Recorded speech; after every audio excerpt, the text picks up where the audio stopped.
Ama naming Diyos na mahabagin, nagpapasalamat po kami sapagkat tinawag niyo po kami mula sa kadiliman patungo sa liwanag. Nabuhay po kami noon ng hiwalay sa iyo. Lumakad kami ayon sa aming sariling kalooban at kagustuhan, subalit dahil sa iyong biyaya at tabag sa amin, maraming salamat po sa inyong ginawa. Binigay po ninyo ang inyong bugtong anak upang sa ganun tumanggap kami ng dakilang biyaya ng Diyos. Sa pamamagitan ng banal na dugo ng aming Panginoong Hesus, kami po ay inyong nilinis, pinatawad niyo po kami, ibinukod niyo po kami bilang inyong pamilya, at tinipon niyo po kami ngayon bilang isang iglesia na tinubos ng inyong banal na dugo. Kaya habang kami po ay nananatili sa iglesia, sa church, tulungan niyo po kami lumago sa kaalaman, sa pagkakilala po sa inyo, upang sa ganon kami po ay magamit po ninyo sa ubasan. Pagpalain niyo po ang araw na ito, patuloy po kaming dumadalangin sa aming mga brothers and sisters na nagkakaroon ng karamdaman physically. Tulungan niyo po sila, Panginoon, na makabangon at gumaling, Panginoon. Proteksyonan niyo po ang kanilang mga katawan. At dahil dalangin po namin na sa susunod na linggo ay makasama po namin sila. Tulungan niyo rin po ang aming mga brothers and sisters na nanghihina, na uhulog sa pagkakasala. Tulungan niyo po sila, Panginoon, na magtagumpay laban dito. At nawa po, Panginoon, proteksyonan niyo po ang iglesia laban sa lahat ng mga issues, laban sa lahat, Panginoon, ng plano ng Diablo upang ibagsak ang iyong mga anak. Kaya sa araw na ito, pakibigay po ninyo ang inyong salita. Ito po ang aming dalangin sa pangalan ng aming Panginoong Hesus. Amen. Okay? So, magandang umaga po muli. So, yung ating pag-aaralan ngayon ay tungkol sa financial management. Okay, tungkol sa pagmamanage ng ating mga pera o ano man ang meron tayo. Biblically, tama po? Kasi merong tinatawag na secular management at may tinatawag na biblical management. Okay? Yung biblical na management na paraan, ito po ay ayon sa pamantayan ng Biblia. Okay? Kaya doon po sa 2 Corinthians chapter 8, 2 Corinthians chapter 8. Okay po. Beginning verse 1 hanggang verse 5. Siyempre, mahalaga po ito lalo sa mga kabataan na papunta doon sa future, no, sa mga nagtatrabaho. Okay. Babasahin ko po. Ngayon, nais namin malaman ninyo mga kapatid ang biyaya ng Diyos na ipinagkaloob sa mga iglesia ng Macedonia. Kung paano sa matinding pagsubok ng kabigatian, ang kasaganaan ng kanilang kagalakan at ang kanilang labis na kahirapan ay sumagsagana sa kayamanan ng kanilang kagandahang loob. Ako'y makapagpapatunay na sila ay kusang loob na nagbigay ayon sa kanilang kakayahan at higit pa sa kanilang makakaya na nakikiusap sa amin ng matindi tungkol sa biyaya na makibahagi sa paglilingkod sa mga banal. Verse 5, basahin po natin sabay-sabay. At ito ay hindi tulad sa aming inaasahan, kundi ibinigay muna nila ang kanilang sarili sa Panginoon at sa amin sa pamamagitan ng kalooban ng Diyos. Ito po ang salita ng Diyos. Okay? Kaya po yung topic natin ngayon ay tungkol sa financial management o ang pagpapala ng nagbibigay. Diba? So, ang pagbibigay po ba sa church ay biblical? Nakasulat po ba sa Biblia? O, nakasulat po, di ba? Yung pagbibigay ng kaloob. Okay? Kaya sinasabi po rito, nais namin malaman ninyo mga kapatid ang biyaya ng Diyos na ipinagkaloob sa mga iglesia ng Macedonia. Alam niyo po, yung Macedonian Church ay isa sa binabanggit dito na yung kanilang kahirapan o yung kanilang kalagayan ay medyo mahirap. Pero, sa kabila ng kanilang kahirapan, sinasabi nila kung paano sa matinding pagsubok ng kapagatian, ang kasaganaan ng kanilang kaganapan at ang kanilang labis na kahirapan ay sumasagana sa kayamanan ng kanilang kagandahang loob. Sabi po rito, meron silang, kahirapan. Tama po? Ibig sabihin, yung iglesia ng Macedonia ay hindi po mayamang church. May kahirapan sila. Kaya sinabi ko roon, pero sumasagana sila sa kayamanan ng kanilang kagandahang loob. So kaya binabanggit dito, bagamat mahirap yung kanilang kalagayan, pero sumasagana sa kanilang puso yung kagandahang loob. Yung kagandahang loob. Okay? Kaya doon po sa verse 3, sinabi roon, ako ay makapagpapatunay na sila ay kusang loob na nagbigay ayon sa kanilang kakayahan at higit pa sa kanilang makakaya. Sabi po rito, sila ay kusang loob na nagbigay ayon sa kanilang kakayahan at higit pa sa kanilang makakaya. Siguro, iniisip niyo, ba't ba natin pag-aaralan yung tungkol sa pagbibigay, Pastor? Bakit? Baka sabihin niyo, ito ba ay prosperity gospel? Hindi po. Yung mga binabanggit dito para maintindihan natin kung bakit tayo nagkakaloob o nagbibigay sa church. Siyempre, kung titignan natin, halimbawa, itong building na to, itong church, meron bang nagbibigay nito? Meron nagbigay? Meron, di ba? Last time, yung brothers and sister na Korean ay nagbigay din sa atin ng groceries, tama po? 20K na ipinamili. Bakit nila ginagawa yon? Meron silang kagandahan loob sa loob ng iglesia.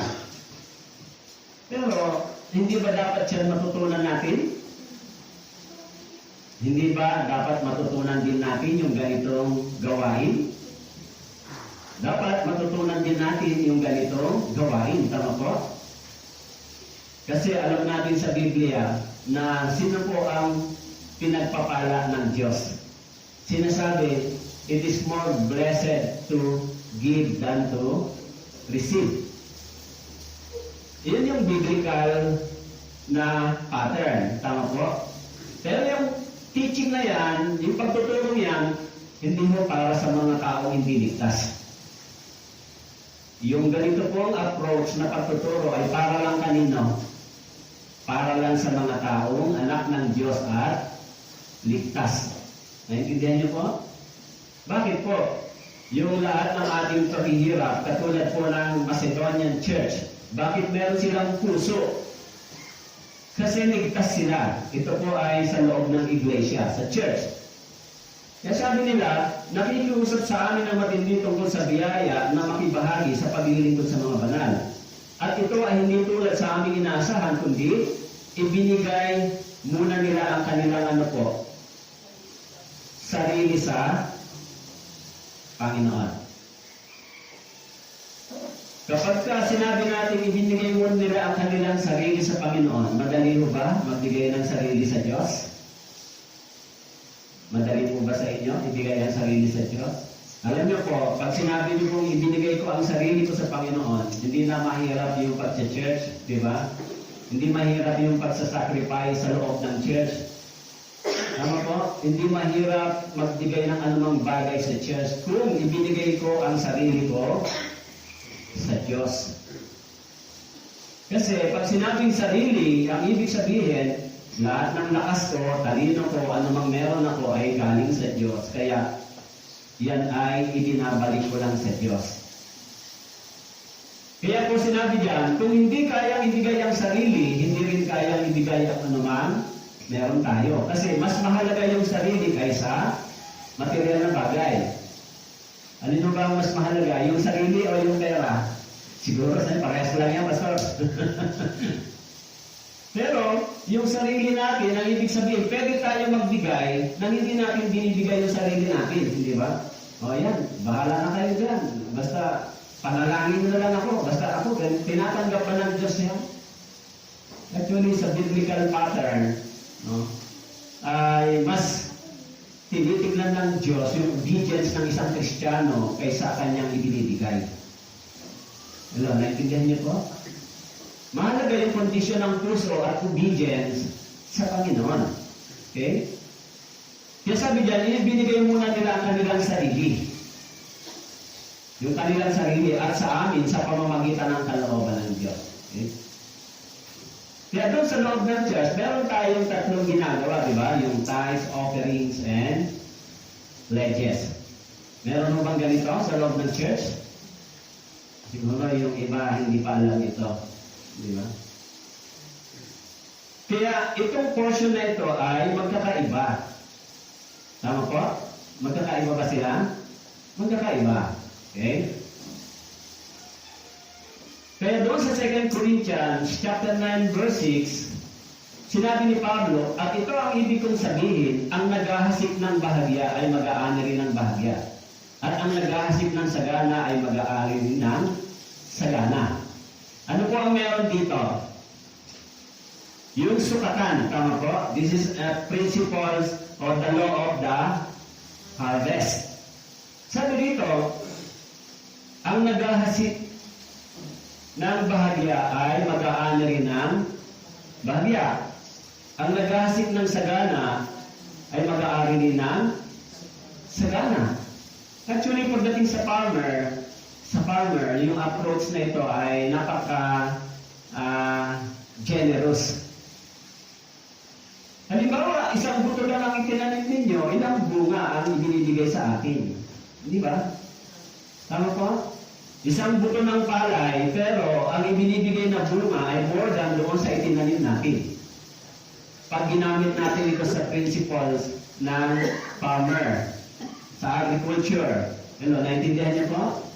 Magtanim po kayo ng bunga ng isang mangga, pero pag tumubo yan at lumaki, more than one, yung binabalik sa atin. Nandiyan mo kayo? Kaya sinabi rito, ang naghahasik ng bahagya ay mag-aani rin ng bahagya, at ang naghahasik ng sagana ay mag-aani rin ng sagana. Ngayon, ito yung dapat maisip ng mga Kristiyano. Nung pumunta tayo sa church, minsan mahirap ang ating buhay. Ako, yung iba ay walang trabaho, yung iba mahirap, maliit ang income. So, nung pumunta tayo sa church, ganyan ang ating kalagayan. Kaya minsan naisip natin na maliit lang yung aking income. Pero, ang tanong, ang kahirapan ba ang dahilan para hindi tayo magbibigay sa Diyos? Actually, ang pag-ahon sa kahirapan ay ang pagtatanim sa Diyos. Naintindihan niyo ba? Kaya yung mga Kristiyano, meron tayong tinatawag na biblical principles of management sa pera. Ibig sabihin, kahit mahirap tayo, pwede tayong umasenso dahil marunong tayong magtanim at magtiwala sa Diyos. Naintindihan niyo po? Kasi merong tinatawag na salitang dapat lumabas ang mga Pilipino sa ganito. Okay? Yung poverty,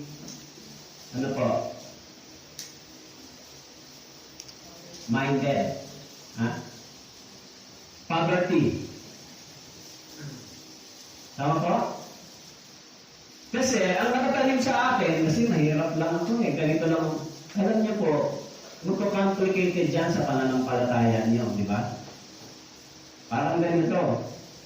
Ang tatay ko yung may-ari ng mga lahat ng bagay, pero ako, iniisip ko, mahirap ako, complicated dyan. Tama po?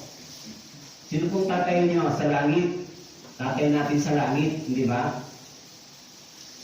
Kapag na-born again tayo, naligtas tayo ay lumalaya dito sa pagiging poverty-minded. Pag naligtas po kayo, palalayain kayo ng Diyos saan? Sa kahirapan, kasama yan sa pagtitiwala ninyo sa Diyos. Biblical po ba yan? Nakasulat dito, ang naghahasik ng bahagya ay mag-aani ng bahagya. Ang problema, kung hindi ka marunong maghasik. Yan ang tama po? Kung hindi ka marunong maghasik, wala ka talaga ang aanihin. Wala ka rin talagang blessings na matatanggap. Nandiyan po kayo? Kaya itong teaching na ito para sa mga ligtas.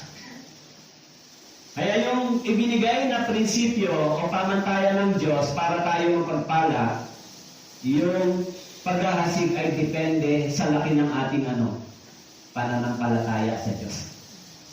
Tama po? Depende sa pagtitiwala natin sa Diyos. Kasi yung nasa atin naman, hindi naman talaga atin, di ba?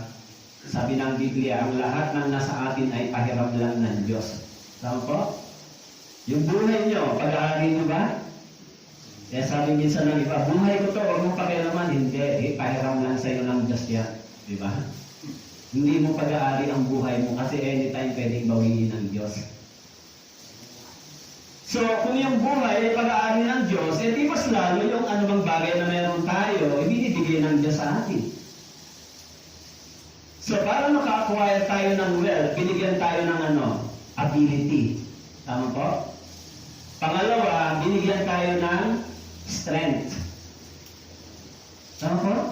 Para maka-acquire tayo ng wealth o ng mga material na bagay para sa atin.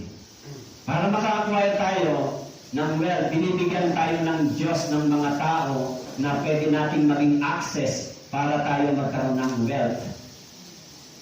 Tama po? Ba, pwede niyo bang sabihin? Hindi, kasi sa lakas ko to. Hindi, kasi nag-aaral ako eh. Kahit may mga professional, kung malakas ka, nag-aaral ka, pero wala namang binibigay na tawag Diyos sa tutulong, paano na? Wala namang trabaho na open, walang blessing sa Diyos, paano na, di ba?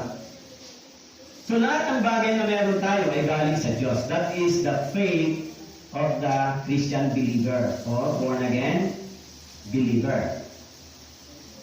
Kaya sabi rito, the law of the harvest. Yan sabi dyan, ang naghahasik ng sagana ay mag-aani.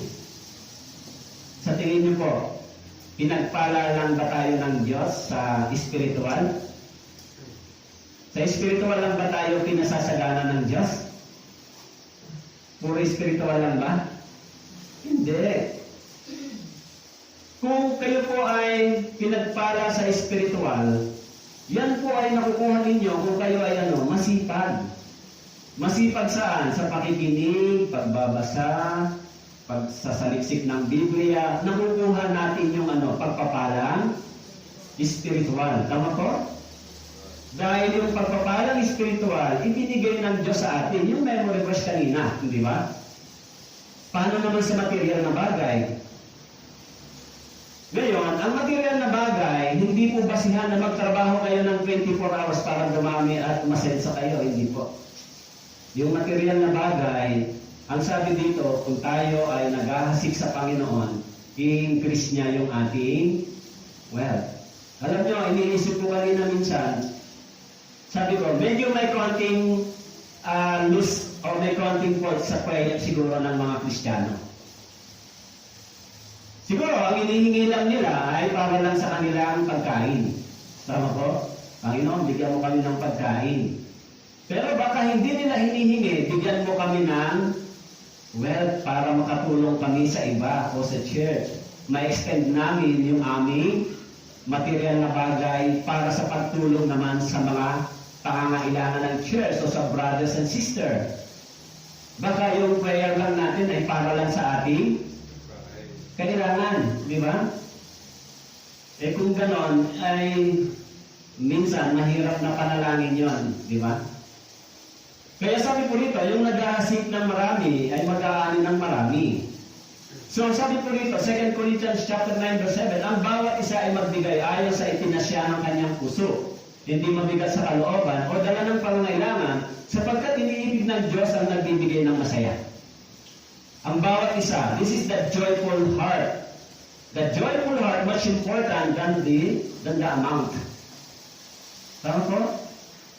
Kasi ang sabi diyan, ang bawat isa ay magbigay ayon sa ipinasya ng kanyang puso. Siguro, alam niyo po, ang pagtuturo ng giving o pagbibigay ay hindi mahirap kung ito po ay ginagawa ng isang tao na nagtuturo. Tama po? Kung gano'n, magtuturo ka ba ng pagbibigay o hindi ka marunong magbigay? Mahirap magturo niyan, hindi ba? Dapat masubukan mo muna na pagiging generous ay hindi pagiging isa kang mahirap na tao. Naintindihan niyo po?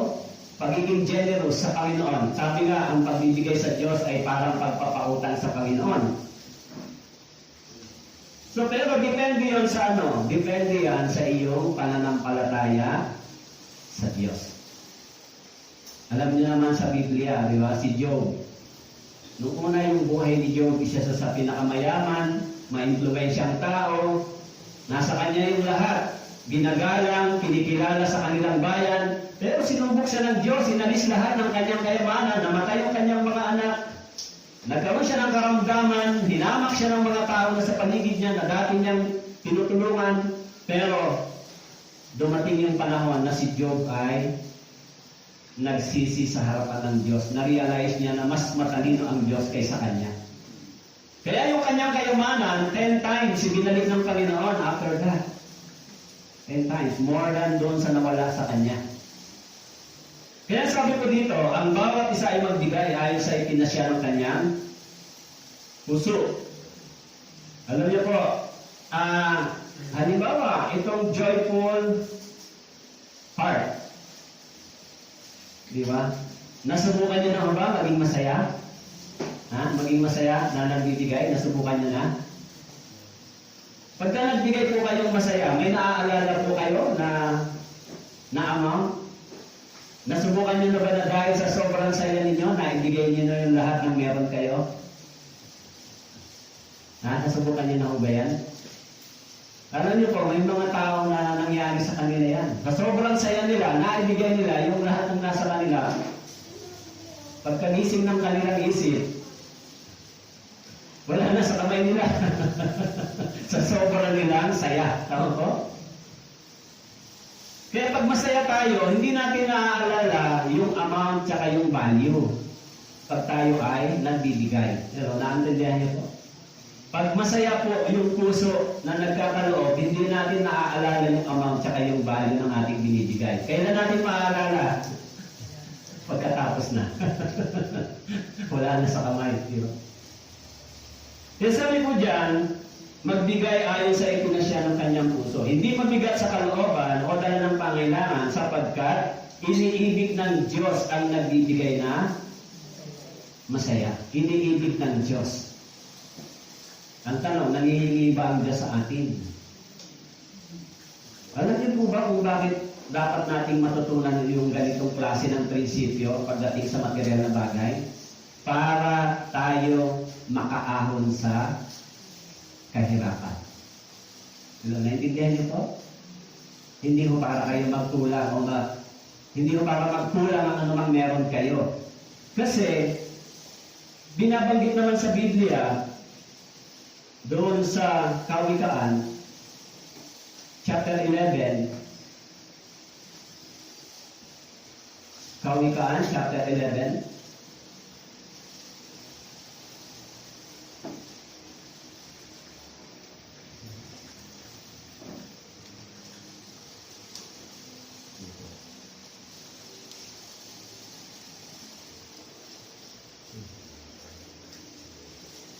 Kawikaan, chapter 11,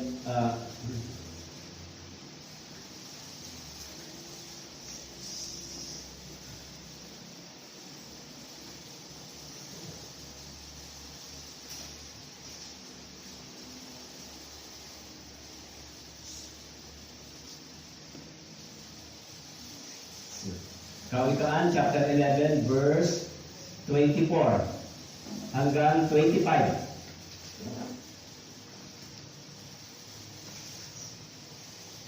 Okay. May taong nagbibigay ng masagana at lalo pang naghihirap. Ito pong verse na ito, totoo ba ito? Totoo? May taong nagbibigay ng masagana. Actually, kahit nga yung mga hindi ligtas, ginagawa ito eh. Tama po? Yung mga unsaved na tao, ginagawa nila ito, pero nag-i-increase pa rin yung wealth nila kapag generous sila. Kasi yung prinsipyo na yan ay itinuro ng Biblia. Hindi lamang sa atin, maging sometimes sa mga generous na tao, nararanasan nila yan. Tama po? So ano daw ang sikreto para tayo umasenso, umangat ang pamumuhay? Magtrabaho araw at gabi? 24 hours magtrabaho? Pati Sunday, kailangan magtrabaho? Sa biblical principle, sa pagtuturo sa buhay ng mga Kristiyano, ang sikreto po ay ito. Tama po? Hindi po yung parang magtrabaho, ubusin niyo yung lakas niyo, hindi po. Sabi diyan, ang nagbibigay na masagana. So, ibig sabihin, once na ikaw ay nagiging generous, doon dumarating yung blessings, yung mas pag-asenso ng ating kabuhayan. Wealth. Pwede ho ba ninyong sabihin na, alam mo, mayaman ang tatay ko sa langit. Diba?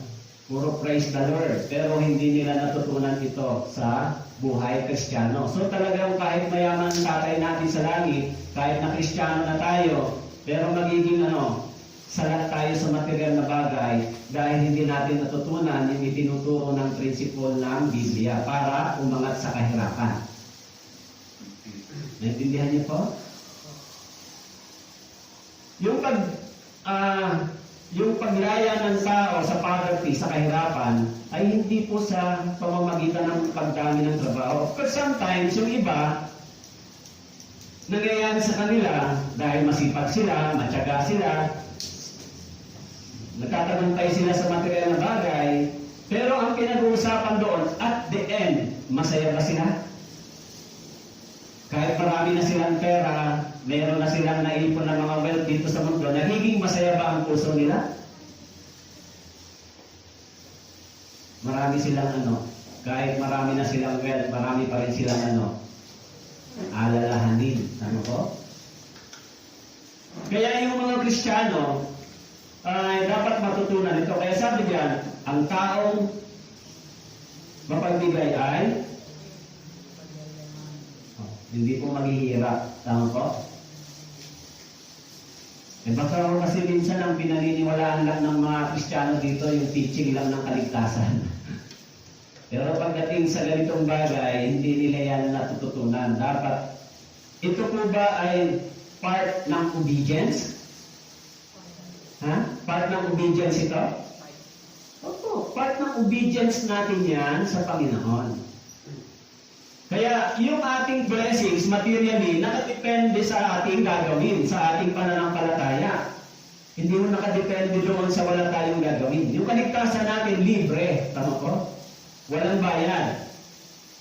Pero para ma-acquire natin yung pagtaas ng ating antas ng pamumuhay, hindi po yan libre. Meron tayong susunding pamantayan. Principles, tama po? Paano ba ako, Panginoon, lalaya sa kahirapan? Kasi, na-born again ako, isa lang din ako mahirap na Kristiyano. So, ito, yung paraan, ibinigay ng Biblia. Tama po? Gusto ko lumaya sa kahirapan, ito yung sikreto. Hindi magtrabaho ng araw at gabi. Diba? Kaya, binabanggit yan sa Biblia para sa mga Kristiyano. Kaya sabi diyan, ang Diyos ay nagbibigay o sapagkat iniibig ng Diyos ang nagbibigay ng masaya. Iniibig ng Diyos. Bakit po sinabi ito? Iniibig ng Diyos ang nagbibigay ng masaya. Para makalaya tayo sa emotional trouble o problem regarding sa material na bagay. Tama po, kung masaya tayo, hindi tayo na-bother, hindi tayo nagkakaroon ng alalahanin sa mga material na bagay. Alam naman natin na hindi tayo pababayaan ng Diyos, di ba? Kaya, sabi po sa 2 Corinthians chapter 9 verse 8, at kaya ng Diyos na pasaganain ang lahat ng biyaya sa inyo. Kaya ng Diyos na pasaganain ang lahat ng biyaya sa inyo. Walang mahirap sa Diyos. Kung ang buhay ay ibinigay niya, bakit hindi yung ibang bagay? Tama po? Sabi diyan, kaya ng Diyos pasaganain, kung ganon, ang Diyos ay nagbibigay din ng kasaganaan. Tama po? Kaya yung church ay nandyan yung mata ng Panginoon. Nandyan yung Diyos nakatingin sa ating mga puso. Kaya ng Diyos pasaganain ang lahat ng biyaya sa inyo upang sa pagkakaroon ninyo ng sapat ng lahat ng bagay. Sapat sa lahat ng bagay. Sapat. Sinabi ron, ay palagi kayong sumasagana sa bawat mabubuting gawa. Anong ibig sabihin ng kaya kayo ng Diyos pasaganain? Ang iniisip lang maaari ng Kristiyano, gusto niya lang maging masagana, pero hindi siya magiging masagana sa paggawa ng mabuting gawa. Ibig sabihin, materially, kapag sumagana siya, hindi niya naaalala na magbigay para sa Diyos. Hindi niya naaalala, ibigay ang para sa Panginoon o ibalik ang para sa Diyos. Kaya, ang nangyayari, hindi siya sumasagana sa mabuting gawa para sa Panginoon. Kaya ng Diyos, ibigay yung anumang bagay, pasaganain. Kaya ba ng Diyos, pasaganain tayo? Kaya nga ng Diyos tayo bigyan ng buhay, yung kayang material na bagay pa. Pero, kailangan maintindihan natin yung biblical pattern, kung paano natin i-manage yung meron tayo. Tama po? Kasi marami namang kwento sa Biblia na ipinakita yung aral kung paano tayo matitiwala sa Diyos at magnanais na magkaloob para sa Diyos. Hindi lang po puro kaligtasan ang matututunan natin, buhay Kristiyano. Kasama po ito. Kasama yung pagtitiwala patungkol sa mga bagay na material na meron tayo. Kasi ganito, halimbawa yung mga kabataan, gusto nyo lang ba umasenso ang buhay nyo para lang magsaya kayo, para lang dumami ang pera nyo, para magawa nyo yung lahat ng gusto nyo, mabili nyo yung mga bagay na gusto nyo. Yan lang ba? Iisipin nyo?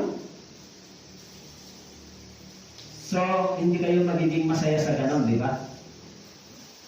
Bakit po? Kasi yung material na bagay, hindi ibinibigay ng Diyos para tayo maging maluho, para tayo maging maramot sa Panginoon. Ibinibigay ng Diyos yan para tayo maging generous sa Kanya. Tama po? Tama po ba? Pagdating yata sa usapang pagkakaperahan, mahirap yata kunin ang approval. Kasi, napag-aralan niyo na ho ba yung ganitong pagtuturo sa biblical principles ng pera? Kailangan kasama ito matutunan ng mga Kristiyano. Hindi pwedeng hindi. Kasi kaya tayo magiging manatiling mahirap pag hindi natin natutunan ito. Of course, spiritually, mayaman tayo, masagana, pero materially, may problema tayo. Bakit po? Kasi may problema ba tayo dahil ang Diyos ay maramot sa atin? Ay hindi po. May problema tayo, maaari, kasi hindi natin ginagamit yung prinsipyong ito. Ina-apply ito sa ating personal na buhay Kristiyano. Yan po ang maaaring dahilan, di ba? Kaya sabi diyan, God is able to prosper you. Prosper. No? Sorry, mali po yan. Prosper po yan. And He will supply all your needs. Kaya sabi diyan, kaya ng Diyos na pasaganahin ang lahat ng biyaya sa inyo. Kaya. Anong kailangan? Pananampalataya. Magtiwala po kayo sa Diyos. Kasi di ba, alam niyo po ba, ito ay malaking maraming mga controversial dito. Tama po? Maraming naging controversial sa tinatawag, balikan ba? Maraming mga controversial sa yung 100% daw dapat yung 10% ibigay sa Diyos. Pero alam nyo, hindi kayang gawin ng mga Kristiyano to.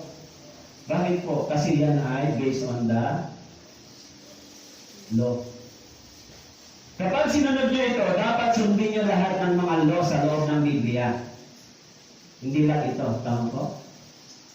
Yung Israel, pag binasa po ninyo, hindi lang sila 10% nang bibigay sa Panginoon. Basically, yung minimum nila ay 20%. 20%. Pag binasa po ninyo sa Leviticus, hindi ho 10 lang yung kanilang ipinagkakaloob sa Diyos. 20% pataas pa. Yung mga Kristiyano, hindi kayang gawin yan. 10 nga lang, nagpo-problema na sila eh. Gagawin mo pang 20. Diba? Kaya, instead na magbigay sila based on the law, magbigay sila sa Panginoon based on the grace. Diba? Grace. Bakit po? Yung biyaya ng Diyos, hindi ako karapat-dapat pero tumanggap ako. So kung ganon, ano ang mas mahalaga dito? Yung law o yung grace? Yung grace.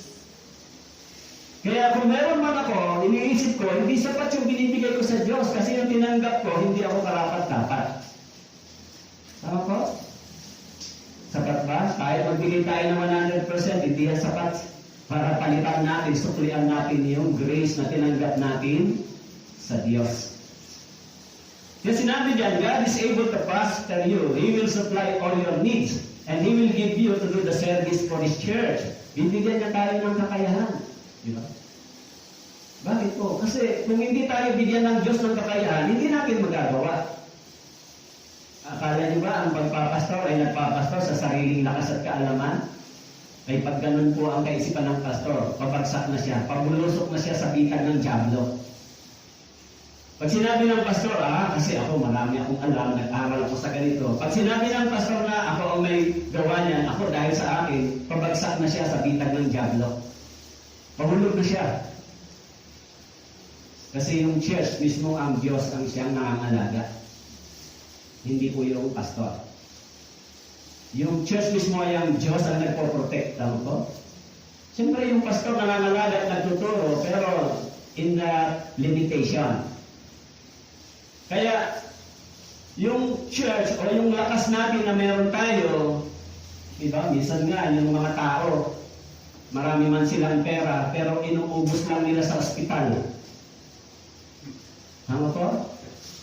Inuubos lang nila sa ospital. Mga nagka-COVID, kahit milyon pera nila, ubos sa ospital, pambayad. Bakit po? Kasi yung pera nila, hindi pinaprosper ng Diyos kasi para lang saan? Para lang sa kanila. Sabi dito, kung meron kang ganitong prinsipyo, yung material na bagay na nasa iyo, ay i-increase pa ng Panginoon. Sabi diyan, kaya ng Diyos pasaganain ang lahat ng biyaya sa inyo. Kung meron tayong pagtitiwala, i-increase ng Diyos anuman ang meron sa atin. Di ba? Kasi mga kabataan ito, pag dumating ng time, nagsipagtrabaho yung mga yan, yung kikitain man nila para lang sa kanila, kung born again at Kristiyano sila, saan nila gagamitin lang yung pera? Para sa kasiyahan ng sanlibutan lang? Kung ganon, hindi sila makakatagpo ng kasiyahan sa Panginoon. Naghahanap ka lang ng material na bagay para lang punuan ang pangangailangan ng iyong katawan. So, kadalasan, yung ganitong kaisipan, humahantong lang saan? Sa kawalan ng kawalan ng kapayapaan. Di ba? Mga maraming pera, walang contentment sa puso. Di ba? Walang contentment, walang kontento. Sige lang sige, di ba? At the end, na-realize nila na yung mga bagay nito, katulad ni Steve Jobs, at the end, he realized after that, nung humarap siya sa kamatayan, everything is unvain. So everything is nothing after nang siya ay humaharap sa kamatayan. Kahit ang hinigaan niyang bed sa ospital ay milyon ang halaga per day, bilyon man na ng kanyang pera, humiga man siya doon sa mga mahaling bed sa ospital, binigyan man siya ng magandang treatment sa ospital, pero yung buhay niya hindi rin na isalba. At the age of 54, namatay siya. Kahit siya ay bilyonaryo. Yan lang naman yung buhay ng tao, di ba? Kaya sa mga Kristiyano, hindi po ganon. Hindi po sinusukat ng Diyos yung amount. Ang sinusukat ng Diyos yung puso. Yung pananampalataya. Tama po? Kaya sabi ko dito, siyang nagbibigay ng binhi sa nanghasik ng tinapay bilang pagkain, ay siyang magbibigay at magpaparami ng inyong binhi upang iasik. At magpaparami ng mga bunga ng inyong pagiging matulid. Siya. Sino po ang nag-i-increase? Siya. Siyang nagbibigay ng binhi sa mga hasik ng tinapay bilang pagkain, siyang magbibigay at magpaparami din. Tama po? Siya rin ang magbibigay at magpaparami. Kaya, anong kailangan ng mga Kristiyano? Faith. Sundin natin yung biblical principles kung paano natin i-manage yung wealth. Pag natutunan niyo po yan, unang-una, alam niyo po, nakita ko rin naman yan sa maraming Kristiyano. Natutunan nila yan, so, sila ay nagkakaroon ng maayos na kalusugan. Hindi nila dinadala yung pera sa ospital. Ano po? Yung iniipon nila, hindi ibinabayad sa ospital. Yung iniipon nila, hindi biglang nawawala sa kamay nila. Dahil yung kanilang kayamanan o wealth ay bahagi ang Diyos. Yan po ay teaching ng mga Kristiyanong ligtas. Yung mga tao minsan, pag pinag-aaralan tungkol sa pagbibigay, masakit sa tenga nila. Pero, pag tungkol sa pagbibigay para sa mga Kristiyano, it is good to hear the sound ng ating ear para matutunan nating lumaya sa kahirapan. Ano po? Kaya kung gusto natin lumaya sa kahirapan, ito yung sikreto, yung pinag-aaralan natin. Ano po? Kaya He will prosper you. Your fruits bring glorifying the name of God. He will prosper you. Kung tayo ay marunong sa ganitong prinsipyo, tayo ay ipaprosper ng Diyos more than doon sa ating itinatanim. Sabi diyan, siyang nagbibigay ng binhi sa mga asin ng ginakay bilang pagkain, siyang magbibigay at magpaparami. Kaya nga sinabi ko po sa inyo, pagdating sa pagtatanim ng halaman, isang buto lang ang tinanim mo, pero marami kang inaani, di ba? Si Mrs. mo, hindi magtanim ng okra, talong, sitaw. Isang buto lang ng sitaw. Pag tumubo, di ang daming sitaw, di ba? Ganun yung prinsipyo ng Panginoon sa atin. Kung tayo ay marunong magtanim. Sometimes, more than sa ating ibinibigay, ang ibinabalik ng Diyos. Diba? Bakit po? Kasi nag-effort naman tayo di ba? Nag-effort ba kayo? Pag nagtanim po kayo, nag-effort ba kayo? Pag nagtanim po kayo, nag-expect ba kayo ng bunga? Siyempre, more than one yung ibinabalik sa atin. Tama po? Magtanim kayo ng isang puno ng saging, pag nagbunga, isang buwig, more than doon sa isa. Ganyan yung Panginoon sa atin. Kaya sabi po, na kayo ay pinayayaman sa bawat bagay dahil sa inyong kagandahang loob. Na sa pamamagitan namin ay nagbubunga ng pasasalamat. Na kayo ay ano daw? Pinayayaman sa bawat bagay dahil sa inyong kagandahang loob. Ngayon po, yan ay yung Macedonian Church. Tayo naman dito ay Kailaway Church. Apo? Yung Macedonian Church, mahirap na church sila. Mahirap po silang church. Pero, sila ay pinayayaman ng Diyos dahil sa kanilang pagiging generous sa Panginoon. Generous. Kaya sabi diyan, na kayo ay pinayayaman sa bawat bagay dahil sa inyong kagandahang loob na sa pamamagitan namin ay nagbubunga ng pasasalamat. So, kaya i-increase ng Diyos yung mga bagay na ito dahil sa ating mabubuting gawa, yung kagandahang loob. Kaya doon sa Malakay, binanggit, dalhin ninyo ang buong ikasampung bahagi sa kamali upang magkaroon ng pagkain sa aking bahay. Sa gayon, subukin ninyo ako ngayon, sabi ng Panginoon ng mga bro. Tingnan ninyo, kung hindi ko bubuksan para sa inyo ang mga bintana ng langit, at ibubuhos ko sa inyo isang pagpapala na walang sapat na kalagyan. Ito pong Malakay, chapter 3, verse 10, ay ginagamit na principles or law para sa Israelite. No? Sabi dyan, dalhin ninyo ang ibuong ikasampung bahagi. Pero sabi ko dito, subukin ninyo ako. Ngayon, sabi ng Panginoon. Yun po yung sinabi niya sa mga Israelita. Subukin ninyo ako ngayon. Subukin yung dalhin niya inyong kaloob. Di ba? So, ang pinakamagandang salita dito ay ang sinabi, subukin ninyo ang Panginoon. Tama po? Subukan po ninyo. Gawin yung mga biblical pattern na ito. Subukan po ninyo. Wala namang masama, di ba? Kaya sinabi diyan, bubuksan niya ang bintana ng langit, ibubuhos ko sa inyo isang pagpapala na walang sapat na kalagyan. Actually, bagamat ito ay binigay sa Israelita, pero pwede natin gamitin principles ito. Tama po? Kasi biblical naman yan. Katulad sa Deuteronomy chapter 28, di ba? If you obey my words and my command, I will bless you. If you obey, this is the condition, obedience. Tama po? Ito po ba ay utos? Utos po ba ito? Yes. Kaya napaka-grace ng Panginoon sa church. Bakit po? Hindi ito ibinigay sa kanila yung utos, kundi itinailalim sila sa biyaya. Kaya kahit hindi sila natutunan magbigay, pero sumasagana pa rin sila sa spiritual na pagpapala. Opo. Ang problema pagdating sa material na bagay. Kaya sabi diyan, subukin mo ang Panginoon. Okay? Maging si Abraham, nang siya po ay nakatagpo niya si Melchizedek. Alam niyo po, ang salitang Melchizedek, ito po ay si Jesus Christ in the Old Testament. The priest. At si Melchizedek, hari ng Salem, na pari ng kataas-taasang Diyos, pari, siya ay naglabas ng tinapay at alak. Siya ay kanyang binasbasan na sinabi, pagpalain si Abraham ng kataas-taasang Diyos, na lumikha ng langit at lupa. At purihin sa kataas-taasang Diyos na nagbigay ng iyong makaaway sa iyong kamay, at binigyan siya ni Abraham ng ikasampung bahagi ng lahat.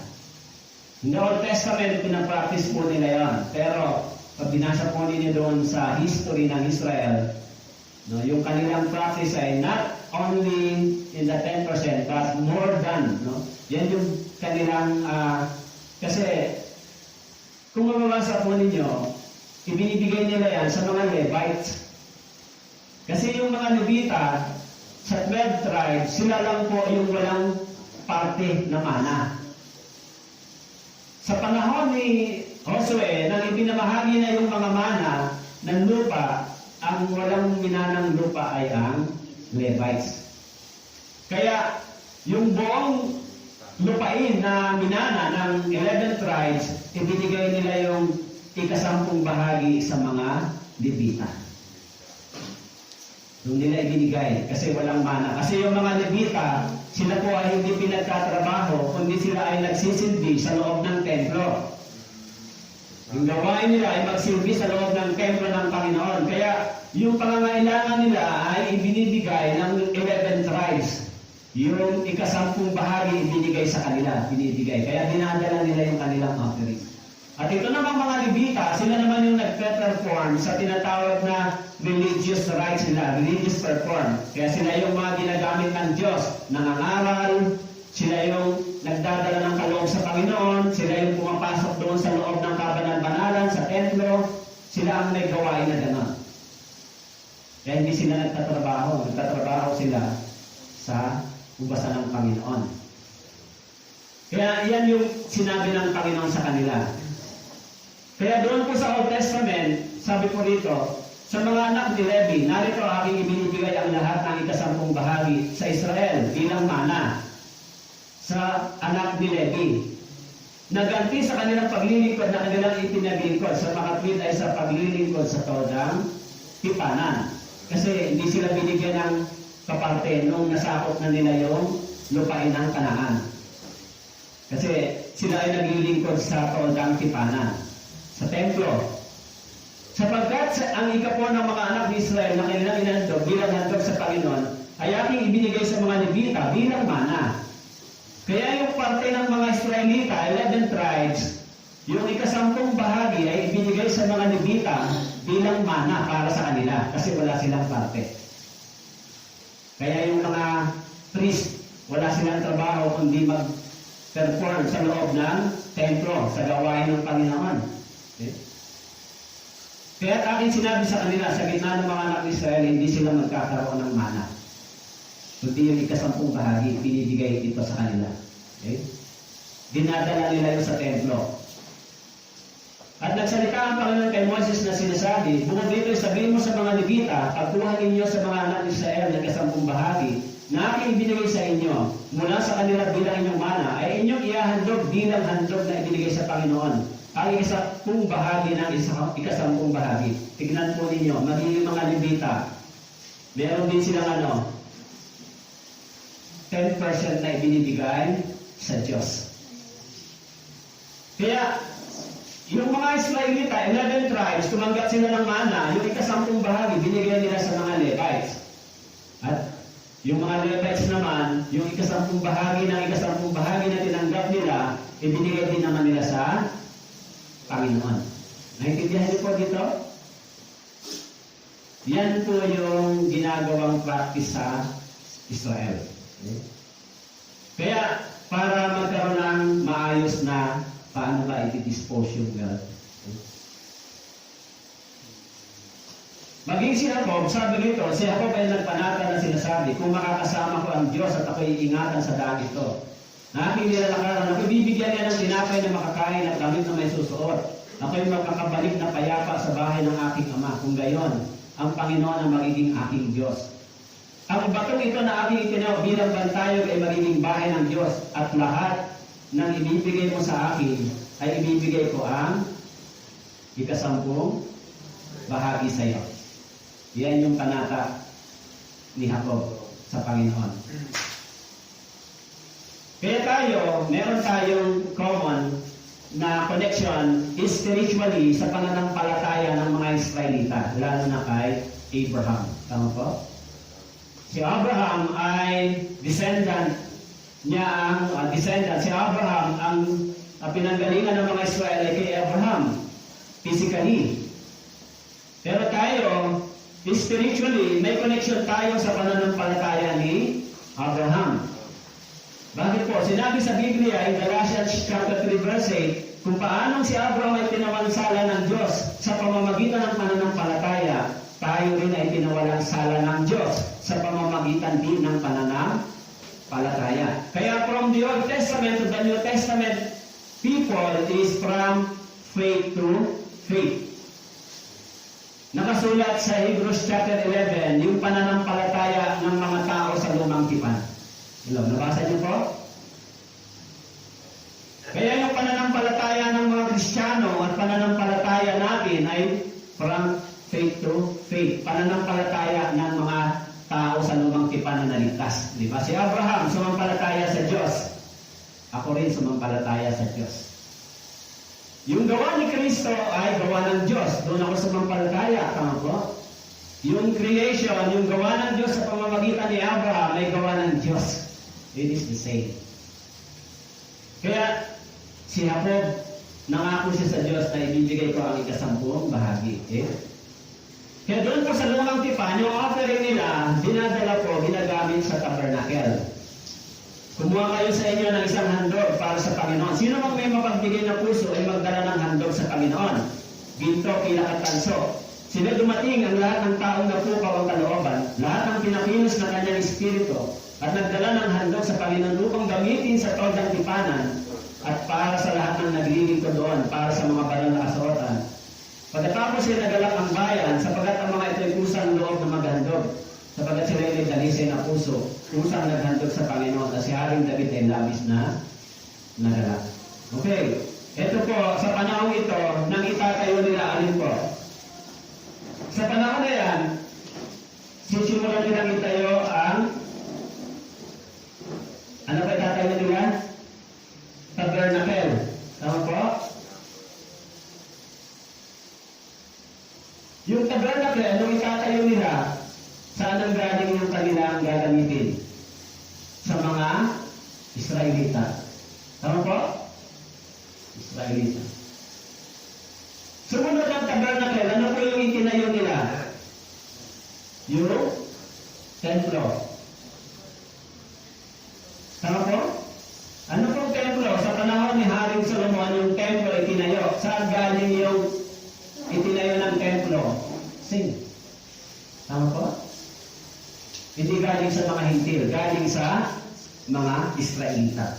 Ibig sabihin, yung Israelita, in the Old Testament, doon sa tinatawag na wilderness, sila yung typology, sila yung kapulungan, sila yung tinatawag na church in the Old Testament.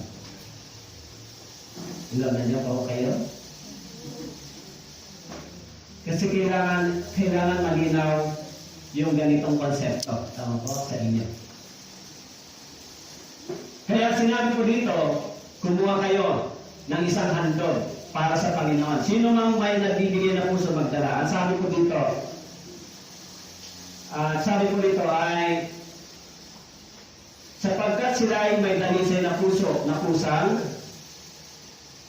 naghandog sa Panginoon. Okay. Pusang naghandog sa Panginoon. Kaya yung ikalawang itinayo nila ay offering for the temple. Hindi lang yan sa panahon ni Haring Solomon.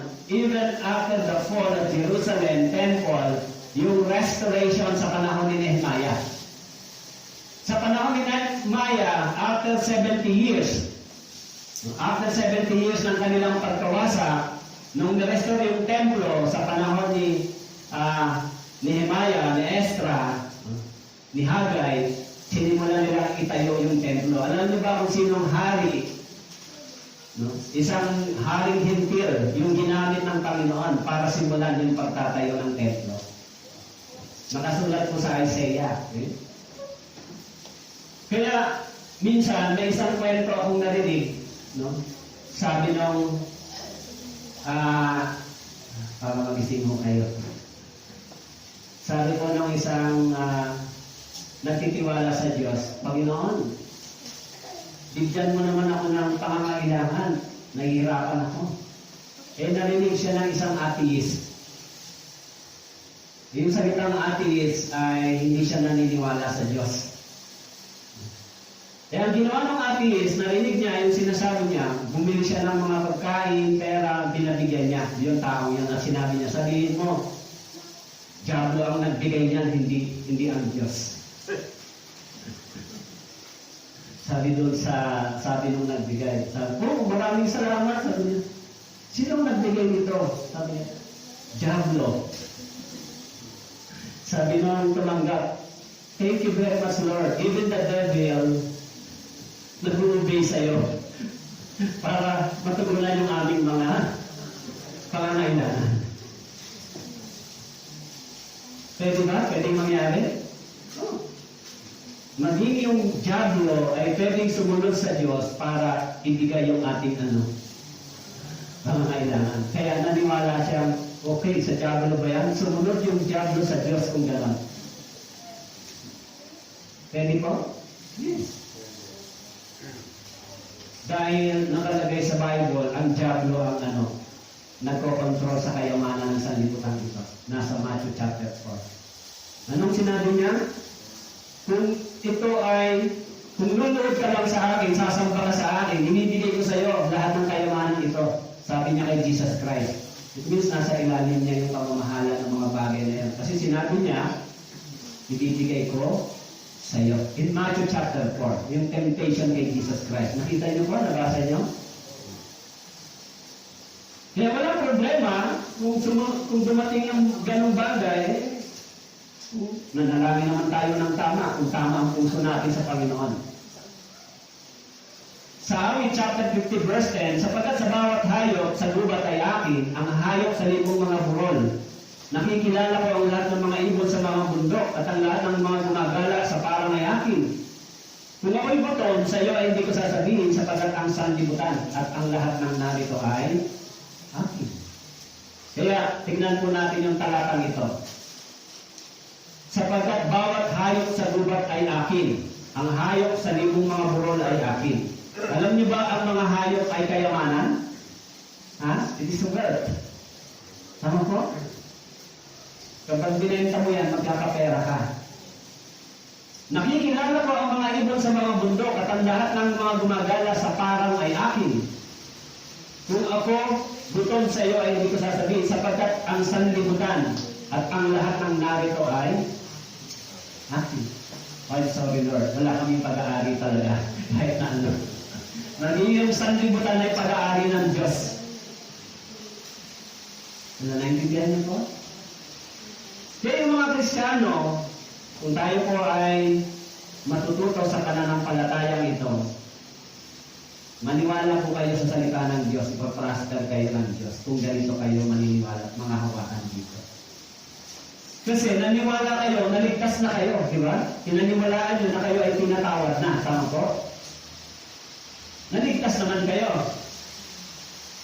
Kung ganon, kung sinasabi din ng Diyos na ang nagbibigay ng masagana ay pinayayaman, dapat din nila itong paniwalaan, tama po? Kasi yan ang susi para tayo umahon saan? Sa kahirapan. Hindi lang ibinigay yung daan ng kaligtasan, ibinigay din ng Diyos yung daan para tayo tumanggap ng pagpapalang material din. Kaya marami naman sa life vision ng mga mayayamang miyembro. Alam nyo, kaya ako ay nagpapasalamat sa Diyos kasi tignan po natin yung prinsipyo ng mga Korean missionary. Generous po ba sila? Kaya yung bansa nila ay pinagpala din ng Diyos, di ba? Yung church, pinagpala din ng Diyos dahil sa napaka-generous nila. Maganda silang tularan pagdating dito. Yung kwento nila, nung araw, mahirap din, maliit lang yung church. Pero natuto silang magtiwala at magtanim sa Diyos. Sa Pilipino, pwede rin mo ba?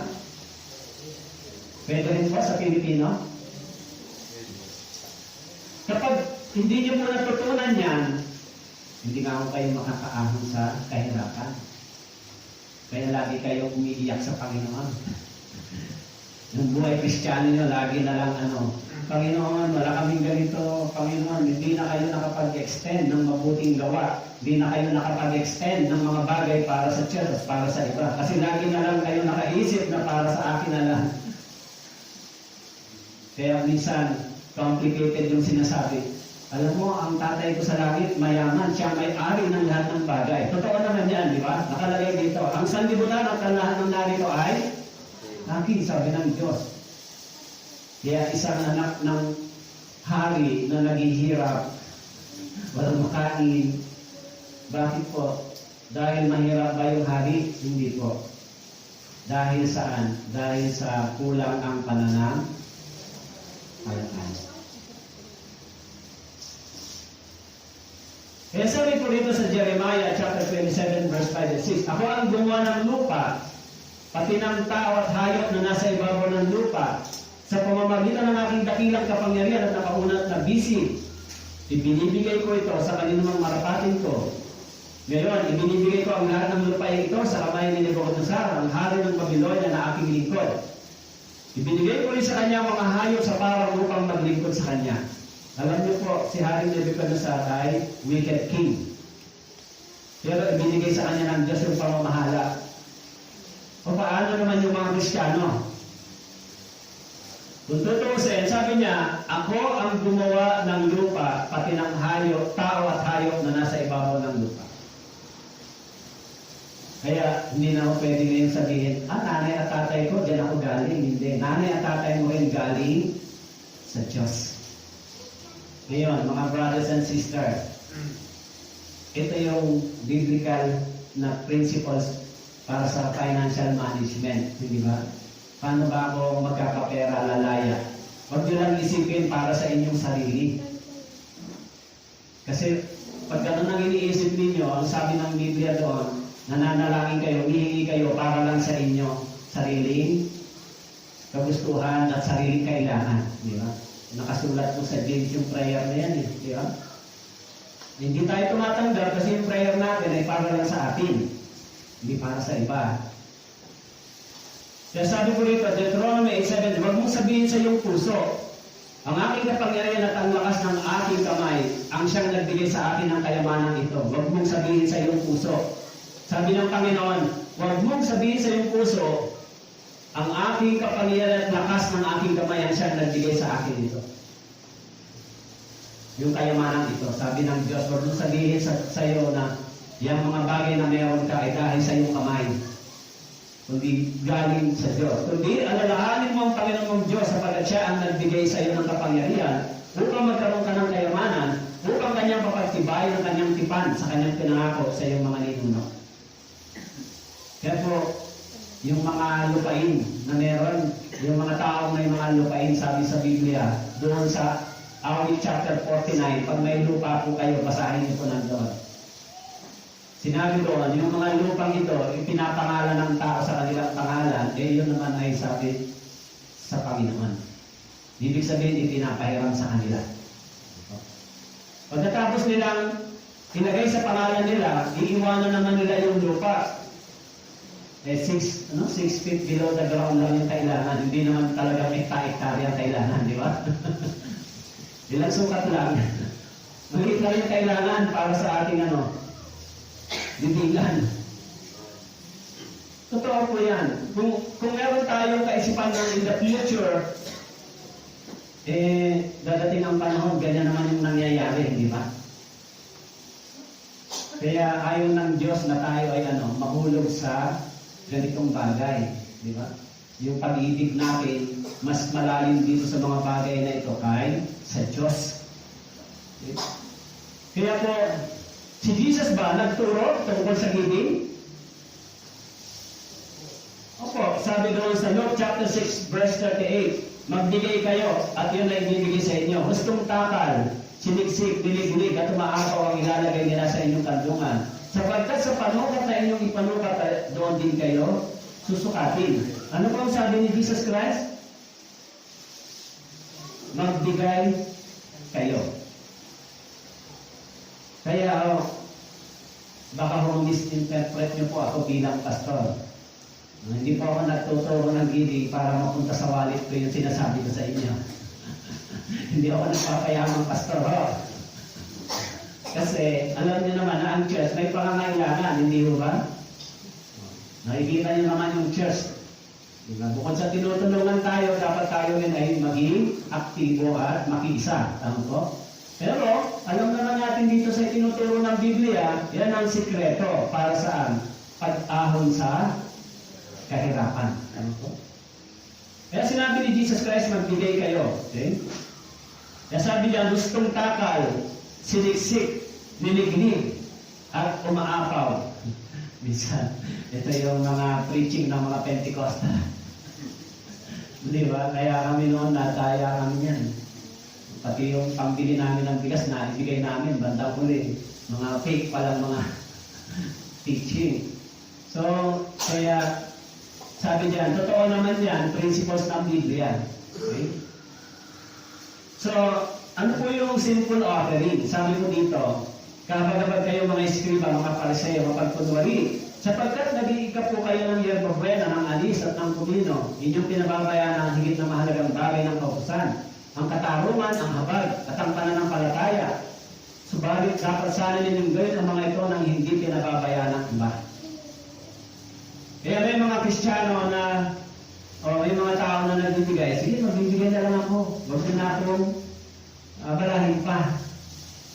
Alam nyo, medyo siguro yung term ng pagbibigay ay mali sa church, di ba? Parang mas magandang term ay pagbabalik ng ibinigay ng Diyos. Hello, naintindihan niyo po? Parang hindi ako nagbibigay sa Diyos, kundi ibinabalik ko lang kung ano yung ibinigay ng Diyos sa akin. Tama po? Kasi lahat naman ng bagay dito sa mundong ito ay hindi naman akin, kundi pag-aari ng Diyos. So kung ano ang binibigay ko sa Diyos, ay pag-aari niya naman yun. Paano ka binibigay yun? Kasi sabi doon, lahat ng bagay ay pag-aari ng Panginoon. Kung gano'n, ibinabalik ko lang kung ano yung ibinibigay ng Diyos sa akin. Kasi magiging nasa akin ngayon ay pag-aari din ng Diyos. Tama po? Kaya parang hindi nga yung term na nagbibigay tayo, kundi yung term binabalik lang natin yung ibinigay ng Diyos sa atin. Okay? Kaya sabi po dyan, si Samuel, nung si Haring Saul, sinaway siya ng Panginoon kasi nagbigay siya, akala niya yung binigay niya tatanggapin ng Panginoon. Hindi, may pattern ng Diyos. At sabi niya, mas mahalaga yung pagsunod mo kaysa ibinigay mo sa akin. Kasi ang utos ng Panginoon, ito ang gawin mo. Pero ang ginawa niya, hindi niya sinunod yung utos ng Panginoon. Ang ginawa niya, yung iniisip niya. Kaya hindi tinanggap ng Diyos. So, kayo po, ganun din tayo. Huwag tayong gumawa ng ibang sistema. Kung ano ang iniutos ng Diyos, yun ang gawin natin. Kasi yun ang gusto niya. Tama po? Yun ang gusto ng Diyos. Ganun tayo lumakad. Huwag tayong gumawa ng sistema. Kasi diyan tayo pagpapalain ng Diyos. Kung susundin natin yung kanyang sinabi. Okay? Paano tayo magbibigay sa church? Okay? Dito po sa Acts chapter 2 verse 44, nangyari sa unang history ng mga mananampalataya kung paano sila nagkaloob sa church. Actually, kung mapapansin natin dito, ang lahat ng mananampalataya nagkakasama, kanilang ari-arian ay para sa lahat. Pinagbili ang kanilang mga ari-arian at mga kayamanan, ipinamahagi sa lahat ayon sa pangangailangan ng bawat isa. Ipinagbili nila ang kanilang ari-arian at kayamanan, sinamahagi sa lahat. Ito yung unang history kung paano nagsimula yung pagtulong ng mga Kristiyano sa iglesia nung ito ay nagsisimula pagkatapos ng kamatayan ni Jesus Christ. So, ang sabi dito, ipinagbili ang ari-arian. Dito po ba, meron po bang nakikita kayong ibinigay na 10%? Meron ba dyan? Ha? Sabi dyan, ipinagbili nila ang kanilang mga arian at mga kayamanan, pinamahagi sa lahat ayon sa pangay bawat isa. Doon sa Acts chapter 4, verse 32 and 36, Gawa chapter 4,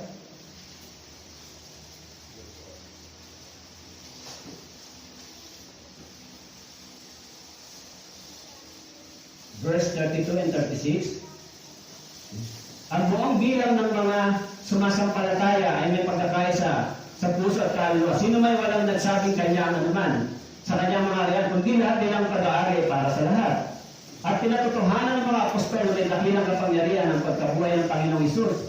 Sumakanilang lahat ang dakilang biyaya. Walang sino mang naghihirap sa kanila, sapagkat ipinagbili ng lahat ng may-ari ang kanilang mga lupa at ang mga bahay at dinala pinagbihan ng mga ito. Inilagay nila ang mga ito sa paanan ng mga apostol, pinamahagi sa bawat isa ayon sa kailangan ng sinuman. Si Jose, isang lilitang tubo sa Cyprus, na pinag-gobyerno din ng mga apostol, na ang kahulugan ay anak ng pagpapalakas ng loob, ay nagbili ng isang bukid na kanyang pag-aari, dinira niya ang salapi, inilagay sa paanan ng mga apostol. Meron po ba rito ang ikasampung bahagi?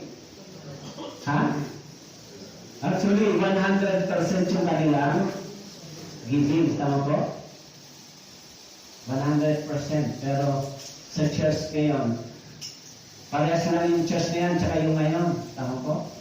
Sa church ngayon, 10% lang, pinagtatalunan pa, pinagkakaroon pa ng argumento. Di ba? Kaya nga pag binasa po ninyo yung history ng Israel, hindi sila nagbibigay ng 10% sa Panginoon. More than the 10. Yung history nila. Actually, pag binasa ninyo, yung kanilang giving ay 20%, pero 7 times, 7 cycles every year. 7 cycles. 7 times silang nagdadala para sa Panginoon. So kung gagayahin natin sila, hindi natin kaya. Ano po? Hindi natin kaya. Kaya, para yung mga Kristiyano makaahon sa kahirapan, kailangan natin gamitin yung prinsipyo ito. Tama po? Hindi mo magtrabaho kayo araw o gabi, magbenta kayo ng ari-arian ninyo, tapos mauubos lang kung hindi nyo namamalayan pag hindi nyo ginagamit sa Panginoon, mauubos lang. Banda mo rin, makita sa kamay nyo, wala na yung pera nyo. Sabi kasi ng Bible, parang basket, parang inilagay mo sa basket na nabutas. Hindi pinaprosper ng Diyos. Paano magbigay ang isang ligtas na born again? Kailangan merong pag-ibig sa Diyos. Sabi rito, ibigin mo ang Panginoon mong Diyos ng buong puso mo, ng buong kaluluwa, ng buong pag-isip mo, ng buong lakas. Ang pangalawa, ito, ibigin mo yung kapwa na gaya ng iyong sarili. Wala nang ibang utos na higit pang dakila sa mga ito. Dapat tayo ay umiibig muna sa Diyos. Umiibig muna sa Diyos. Kasi, even in the secular mindset, hindi ka naman nagbibigay kung wala kang pag-ibig. Tama po? Siguro pa, merong nagbibigay na galit. Meron ba gano'n? May nagbibigay na galit? Meron. Yan na nga. Sige na nga lang. Sa'yo na lang yan. Di ba? Galit siya. Di ba? Wala siyang magawa. Bumibigay. So, pero, ang tinatanggap ng Panginoon, yung attitude ng ating puso. Magbigay ka ng may pag-ibig at nagagala sa Panginoon. Hello, nandiyan po kayo? Kasi pagka pinag-usapan natin yung pag-ibigay at topic na ibig, baka ho. Alam niyo po, ito ang pinakamagandang pag-aralan sa church. Teaching ng pagbibigay. Kasi diyan tayo lalaya sa kahirapan. Bagamat, alam niyo po, sa katanduan, sa loob ng 4 na taon, 2 beses sila ako nagturo patungkol sa ganito. Ito po, baka maulit after 2 years pa. Pero, kailangan nyo itong marinig at matutunan. Di ba? Para sa inyo, para sa paglaya nyo mula doon saan? Sa kahirapan. Kasi hindi magandang maririnig ng testimony ninyo. Alam nyo, ganito lang kami noon. Parang mga narinig ko noon sa mga nagpapastor na nasa probinsya. Ang testimony nila, alam nyo, sa probinsya, ang hirap ng buhay. Nagtatanim lang kami ng kamote, halaman para mabuhay kami. Mga pastor po yun. Tapos, yung mga anak nila, hindi nakakapag-awal. Kaya matagal kong question, gano'n ba talaga pag tinawag ka ng Diyos, pagpapastor? Magiging kaawa-awa ang pamumuhay mo. Mga anak mo, magiging kawawa, di sila makapag-aral. May mga naging worker ako na pastor's kid, yan ang kanilang dilemma. Tapos pag meron kaming pagtitipon sa PMI noon, ng mga pastor na galing na sa probinsya, sa Palawan, sa mga mahirap na probinsya, pupunta sila, magte-testimony sila, puro kahirapan ang mga pagdating saan, sa material na bagay. Kaya ang iniisip ko naman noon, hindi ako naniniwala na kaya ako tinawag ng Diyos para maging kawawa, maging ganon, maging parang kawawa sa harapan ng mga tao pagdating sa material na bagay, kawawa ka naman. Kaya tuloy yung mga tao, tingin nila sa mga pastor, kawawa yan, wala kayong pagkain. Kasi mga pastor, tinawag ng Diyos para maging kawawa. Inisip nila mga pastor, kawawa yung mga... Kaya yung mga tao naman, tapos maririnig sa bibig ng pastor, gano'n yung sinasabi, convinced naman sila. Hindi ako naniniwalang gano'n na tayo, na pinatawag ng Panginoon para tayo maging kawawa. Siguro, nahirapan tayo sa mga persecution, sa mga struggles and trials, dahil hindi natatanggap yung pananampalataya natin bago. Maaaring dyan tayo nahihirapan. Yung mga tao sa paligid na hindi tayo matanggap na may bago na tayong buhay, bago na tayong Kristiyano pamumuhay, iniiwan na natin yung mga dati nating buhay, paano ka magkaroon ng kahirapan? Halimbawa, ako doon po, naninigarilyo, umiinom. Kung nung iniwan mo yung paninigarilyo at pag-iinom, di marami ka naipon na pera. Yun doon, pag may pera ka sa bulsa, ang iniisip mo agad, hinapin mo agad mga kumpare mo, pare. Tapos pag nalasing, ang yabang, di ba, magbulot ng kaya bili tayo, biras pa nga, bili tayo lahat. Pag gising na umagahan, wala na pera.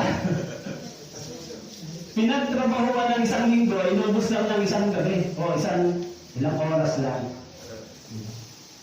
Kaya mali yun ang paniniwala at pamamaraan. Kaya ano pong nangyari? Nagbubunga ng kahirapan. Ano po?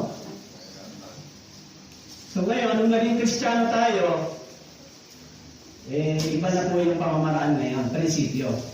Tinuro na ng Biblia kung paano tayo lalaya. Dito, isang kwento, si Jesus Christ, nakita niya kung paano nagbigay yung isang babaeng balo. Siya'y tumingala at nakita niya ang mayayaman na naglalagay ng kanilang mga handog sa kapangyaman. Nakita rin niya isang mahirap na babaeng balo na naglalagay ng 2 kusing. Sinabi niya, katotohanan sinasabi ko sa inyo, ang mahirap na babae ito ay naglagay ng higit kaysa kanilang lahat. Sapagkat silang lahat ay naglagay mula sa kanilang kasaganaan, samantalang siya mula sa kanyang kahirapan ay inilagay ang lahat ng kanyang kabuhayan. Okay. Nakita ni Jesus Christ, sabi niya, nakita niya ang mayayaman naglalagay ng kanilang mga handog sa kapangyaman. Nakita rin niya ang mahirap na babaeng balo naglalagay ng 2 kusing. Okay? Ano po ang pagkakaiba dito? Ano ang tinitignan ni Jesus Christ? Ang pagkakaiba dyan sa pagbibigay, meron po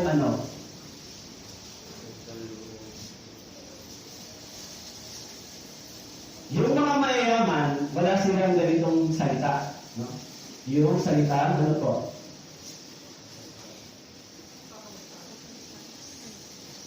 Tama po? Yung babaeng balo, meron ba siyang ganito? May sacrifice ba siya? Sinakripisyo niya, maging yung pinakamaliit na lang na sa kanya, binigay niya sa Diyos. Kaya anong sinabi ng Diyos? Sapagkat silang lahat, sabi rito, katotohanan sinasabi ko sa inyo, ang mahirap na babaeng balo ito ay naglagay ng higit kaysa kanilang lahat. Sacrifice. Tama po? Kasi yung mga mayayaman, nagbibigay lang sila ng sobra sa kanila. Di ba? O ito, total, hindi ko naman kailangan. Bigay ko na lang. Pero, yung testing sa atin sa pagbibigay ay hindi po sa panahon ng kasaganaan. Pag sinabi po ninyo sa inyong sarili, saka na lang ako magbibigay sa Diyos pagka masagana at maayos na yung income ko, hindi po yung darating sa inyo. Bakit po? Kasi yung kahirapan, yun yung panahon doon nasusubok yung ating pananampalataya. Pag nagbigay po kayo masagana, wala pong pananampalataya doon. Total, yan lang naman. Sobra naman yan. Yung dito, yung nasubok yung pananampalataya ng babaeng balo, masagana ba siya? Sa panahon ng kanyang kahirapan, ano meron siya? Sacrifice at pagtitiwala sa Diyos. O kahit na ito na lang, Panginoon, bibigay ko na lang sa iyo. Doon nasubok yung kanyang pananampalataya. Kaya pag sinabi ninyo po sa sarili niyo, Panginoon, saka na lang, pagka hindi. Yung paraan ng kasaganaan ay manggagaling saan? Sa pagiging generous. Tama po? Kaya hindi mo mangyayari yung paglaya o angat ng pamumuhay kung hindi mo na matutunan ang magtiwala sa Diyos. Dapat matutunan muna natin magkaroon ng sacrifice at pagtitiwala sa Diyos bago ang Diyos, pag nakita yung puso natin, ipaprosper niya yung pananampalataya natin.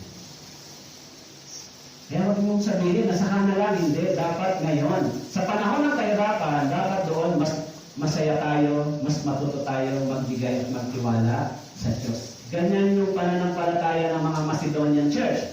Sa panahon ng kanilang kahirapan, pero ibinigay muna nila yung kanilang sarili, pagkatapos ay nagnanais silang tumulong sa Panginoon. Yan po yan, okay? Kaya sabi ni Jesus Christ, huwag kayong matakot munting kawan, sapagkat nakalulugod sa inyong Ama na ibigay sa inyo ang kaharian. Ipagbigay niyo yung mga ari-arian, kayo magbigay ng limos, gumawa kayo para sa inyong sarili ng mga supot na hindi naluluma, ng isang kayamanan sa langit na hindi naubos, na doon hindi lumalapit ang magnanakaw o naniniraman ng bukbok. Sapagkat kung saan naroon ang inyong kayamanan, naroon din naman ang inyong puso.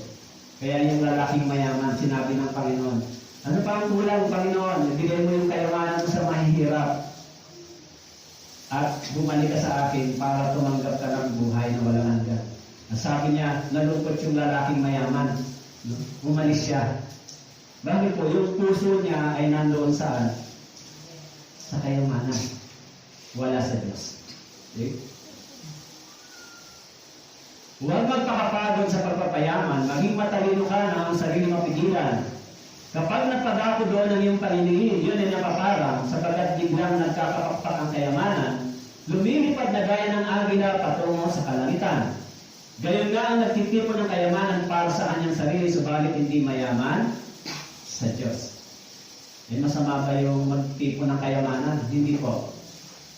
Ang masama, magtipon kayo ng kayamanan para lang sa inyong sarili. Para lang kayo magluho, para lang mabili nyo lahat ang gusto nyo, yan po yung kasalanan, di ba? Hahanap lang kayo para sa inyong sarili.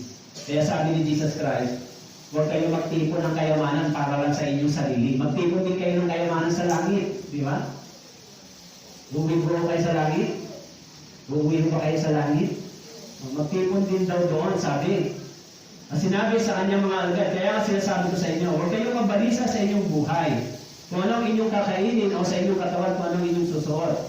Sapagkat ang buhay ay higit kaysa pagkain at ang katawan ay higit kaysa damit. Marami namang mga teaching sa Biblia para matutunan natin ito. Okay po? Bakit kailangan natin magbigay? Sabi ko dito, huwag kayong padaya, ang Diyos ay hindi marilokohin, sapagkat anumang iniasig ng tao ay siya rin naman iyong aaningin. Huwag tayo maginawa sa paggawa ng mabuti, sapagkat sa takdang panahon ay mag-aani tayo kung hindi tayo manlulupay-pay. Kaya mamaya, pagkatapos nito, ipapakita ko sa inyo yung financial report ng church. Magkano kayong average ng ating church? No? Para alam nyo, saan ba dinadala yung binibigay nyo dito? Kasi dapat involved kayo, alam nyo, di ba? Dapat alam nyo kung saan napupunta yung mga ibinibigay ninyo sa church. Tama po? Kasi yung dati, nung wala pa nung wala pa sa ganitong pananampalataya, marami akong mga pastor na yung mga offering ng church ay sa kanila napupunta. Kasi iisip nila, this is for me because I'm Levite. So, gano'n yung thinking nila dati. Wala po dito sa Life of Mission. Di ba? Kaya pagkatapos ng service, magbigay kayo, so panay ang pokpok sa pulpito. Pagkatapos nun, yung pera ng church na kinukuha ng pastor. Dahil ang iniisip nila, sila yung Levite, sa kanila binigay yun. Pero, ang biblical po yun. Of course, may ibang mga churches na sila talaga ang tumutulong sa pastor sa pangangailangan ng pastor. Meron mo bang ganon? Meron. Pero, hindi po sa ganong sistema. Hindi po sa ganon. Yung pastor ay hindi dapat nakikialam sa financial ng church. Dapat siya lang ay nagmo-monitor. Siya lang ay nasa approval. Kaya, dapat tumadaan yan sa loob ng treasurer ng church. Kaya kung kayo po ay magbibigay, padaanin po ninyo sa ating treasurer. Bakit po? Para dumaan sa reporting. Kasi baka mamaya, nagbigay kayo, hindi nyo pinadaan sa treasurer, hahanapin ninyo sa report, kung hindi naman dumaan. So, kaya kumahali, kasi meron tayong tinatawag na pledges, offering, o natututunan nyo na mag-tithes, ilagay niyo po dun sa software nyo para ina-record na lang ng treasurer. Di ba? O pledges ko yan para sa ganito. Hindi naman yan para sa tingin ko, magandang sistema yan sa church for the sake of recording. Ano po?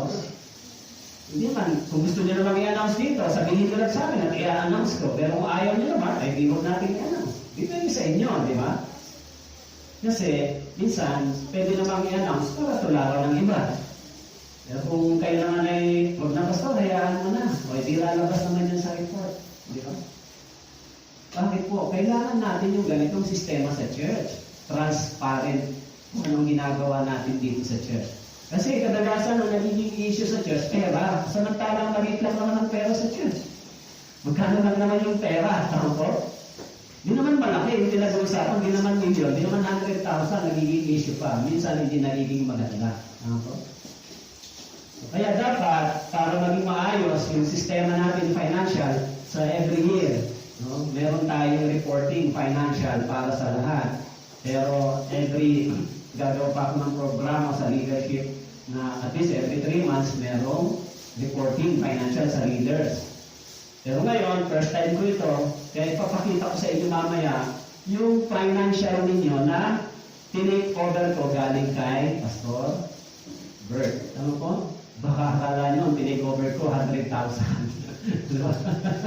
So maganda alam nyo, di ba? Ito pala. Okay? Kaya sabi ko sa Acts 20:35, sa lahat ng bagay pinakita ko sa inyo na ganitong paggawa dapat tulungan ng mahina, alalahanin ang mga salita ng Panginoong Hesus na siya mismo ang nagsabi. Ano pong sabi dito? Higit na mapalad ang magbigay kaysa tumanggap. Minsan may problema yung mga Pilipino, di ba? Tayo kasi third country tayo, di ba? Third world country. So, mas mahirap sa atin yung marami kahit mahirap na tao, sabi nila, no? Mas maraming mahirap. Pero, yung mga na-born again na Kristiyano, hindi na sila kasama dapat doon. Kasi meron na tayong Diyos, pwede na tayo makaahon sa kahirapan, di ba? Kaya, alam niyo po, doon sa Catanduanes, minsan, mga Kristiyano doon, biktima din sila. Alam niyo ba magkano isang botante doon sa lugar nila, Pastor Bert? Alam niyo kung magkano isang botante? 5,000 isang botante. 5,000. Kaya pag panahon ng eleksyon, marami talaga silang pera. 5,000. Kaya nga, isa sa mahirap na lugar ang pating Bicol. Dahil sa ganun, siyempre, pag binayaran ka sa boto mo, babawiin naman yun sa'yo. Di ba? Kaya nagkakaroon ng korupsyon. Totoo po yun. Kaya nung panahon ng eleksyon, nandun ako, narinig ko sa mga sister, sa mga, lagi naman ng pera nila. Kaya sila namimili ng kandidato. Ibuboto lang nila yung mga nagbibigay ng gano'ng amount. Kung ganon, ang taong tumatanggap ng gano'n ay alipin ng nagbibigay. Tama po? Walang iniwan sa ang taong umuutang ay alipin ng nagpapautang. Dapat sa church, makalaya tayo sa ganon. Kasi andyan na yung Diyos para tumulong sa atin. Tama po? Kung tayo may pangangailangan, may nakasulat ba sa Biblia na pwede tayo humingi sa Panginoon? Meron ba nakasulat sa Biblia na pwede tayo humingi? Meron. Meron po. Panginoon, nahihirapan ako, bigyan mo naman ako ng ganito. Pero syempre, ikikilos natin yung ating mga kamay. Tama po? Yung mga Kristiyano, meron na kayong paraan para tayo makalaya sa ganito. Dahil sa kahirapan, yung mga Pilipino, biktima ng ganito. Diba? Binabayaran yung kanilang karangalan. Pero sa church, hindi. Kaya sabi ko sa mga taga-Katanduanes Church nung nandun ako, kayo sanang pumayag ng gano'n. Huwag nyo ibenta yung inyong karangalan. Diba? Kaya pag nangungurag, galit kayo, kayo rin naman, nag-ano sa ganito. Tolerate, di ba? Siyempre, papawiin nila yun. So, yung mga Kristiyano na nagising na, lumakad na tayo doon sa tama, sa kabanalan. Hindi na tayo sasabay sa sistema ng sanlibutan. Ano po? Dati, gawain ko yung ngayon, nasa Dasma, nandun kami lahat, malaking pamilya. Pagdating ng eleksyon, may pera talagang dumarating sa family namin. O yan. O sino ang kandidato natin? Hindi. So, pero ngayon, iba na. Hindi na katulad yung dati. Okay. Kaya malinaw naman na sabi ko dito, iwas kayo sa pag-ibig sa salapi. Kayo masiyahan na kung anong mayroon kayo. Sapagkat sabi niya, sa anumang paraan, ano pong sabi? Hindi kita iiwan o pababayaan man. Hindi kita iiwan o pababayaan man. Diba? Kaya, yan po yung sinasabi ng Biblia, hindi tayo iiwan ng Diyos o pababayaan man ng Diyos. Hindi tayo iiwan. So, dito po sa Philippians chapter verse 6, meron naman dito sinabi ang Panginoon. Sabi rito, huwag kayong magbalisa sa anumang bagay, kundi sa lahat ng mga bagay. Sa pamamagitan ng panalangin at pagsamo ng ipagpapasalamat, ano po yung sabi? Ipaalam ninyo ang inyong mga kahilingan sa Diyos. O meron mo bang bilin ang Panginoon sa atin? O ipaalam natin sa Kanya ano man ang ating kailangan. Diba? Siyempre, yung pananampalataya ay hindi po sa salita lang. Tama po? Yung pananampalataya ay may kasamang gawa. Kaya dapat mas marami tayong gawa. Tama po? Kaya sabi diyan, ipaalam ninyo ang inyong mga kahilingan sa Diyos. Okay? Sino po itong ipaalam ninyo? Sino po ito? Yung mga ligtas na tao. Tama po? Yung mga born again yan. Ipaalam ninyo. Sino sila? Kayo po ng mga ligtas na. Tama po? Ibig sabihin, ipaalam na ninyo sa Diyos. Anong inyong kahilingan? Panginoon, bigyan mo ako ng kagalingan. Panginoon, bigyan mo ako ng ganito. Diba? Kasi meron ng koneksyon. Tama po? So, yun lang, hanggang doon lang siguro. Kasi, wala na, tapos na. So, yung lahat ng ating pinag-aralan, pinakadulo, kung may kailangan tayo, ipaalam natin sa Diyos. Yung sabihin, Panginoon, mahirap lang ako, ganito. Oo, alam na ng Diyos yun. Huwag mo lang ipaalam. Ang sabihin mo, Panginoon, ipaalam mo sa akin kung paano ako makakatagpo ng pangangailangan ko o trabaho, ano man yan. Di ba? Kasi alam naman ng Diyos yung sitwasyon natin, di ba? Humingi kayo sa Panginoon na hindi lang para sa inyo. Kasi kaya maaaring dito ibibigay ng Diyos kasi ang hinihingi natin para sa atin lang. Bigyan mo ako ng ganito, bigyan mo ako ng gano'n, Panginoon, sana ganito. Lahat naman, puro ako na lang at ako. Paano naman, di mo naisip, Panginoon, pag ako pinagpala mo, tutulad naman ako sa iba, sa church, sa mga taong mahirap. Katulad ni Jacob, sabi niya, pag pinagpala mo ako, Panginoon, ganitong gagawin ko dyan, ganito. Siguro, ang nasa isip ng Christian, pag tumanggap ako, Panginoon, na matilang na bagay, bibili ako nito, bibili ako nun, bibili ako nito. Puro para sa kanya, di ba? Bibili agad ako, bagong cellphone, bagong computer, bago lahat. Puro sa kanya lang yun. Hindi talaga yung inibigay ng Diyos. Kasi lahat puro sa iyo lang, di ba? So, dapat yung prayer natin, hindi ganun. Panginoon, pag pinagpala mo ako, magiging pagpapala rin ako sa iba. Sa church, sa ibang tao na may pangangailangan. Secretly, pwede po kayo tumulong. Okay po, so bago tayo tapos ay i-open ko muna, o mag-closing prayer muna po ako bago i-open ko sa inyo kay natin. Okay? Tayo po na lang. Salamat po at Diyos. Pagpalain niyo po yung mga brothers and sisters dito sa material ng bagay. Turuan niyo po sila upang sa ganun masenso ang kanilang pamumuhay. Magiging instrumento din po sila para sa paglago ng gawain sa lugar na ito. At magiging instrumento din po sila sa pagtugon sa pangangailangan ng Iglesia. Na sa pamamagitan nito, sila po ay inyong pagpalain. Panginoon, increase niyo po yung kanilang mga lakas at income. Salamat po. Ito po ang aming dalangin sa pangalan ng Jesus. Amen. Okay, so, huwag muna po kayong tatayo para makita po ninyo ito. Okay, yung ating financial report. Okay.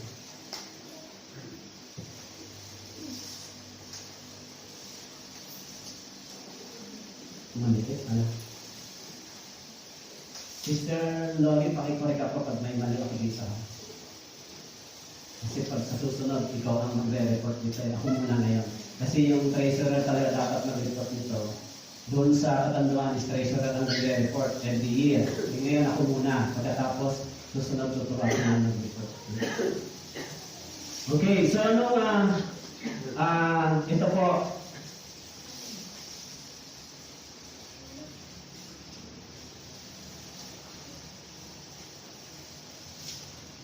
Ito po ay January sa panahon ni Pastor Bert. Okay, sa panahon ni Pastor Bert. January. Okay, nagsimula ng January yan. January 3, 2021. Ano po? Meron kayong Sunday offering na 300, ano yan? 360? Ano po? So, Sunday offering din ng 1,000, 370, 4,000, 2,000, 1,500, 500, may 50 pesos pa. Sunday offering, 50 pesos. Kailan po yan? Yan ay January 30. Tama po? January 30 yan. 50 pesos. Okay? Etong mga nasa baba, mga expenses, ito nasa taas ay income. Nakita niyo po? Expenses, vehicle operation and maintenance cost, 500, 500. So, yan lang na. Other expenses, 647. Yan po ay month of January. Okay? So, pagka 1, 2021, January po yan. Okay? Vehicle operation, so yan lang po yung mga amount sa gilid. Okay. Yung mga nakaret.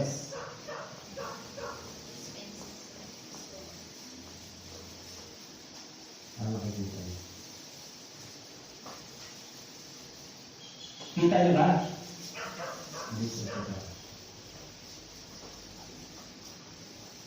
Kita niyo ba yan? Maliit. Yan. Kita niyo ba? Ito yung cash. Ito yung category ng ginagastos. Ito po yung expenses. Okay? So, natapos yung January 31. Sumunod, February 7.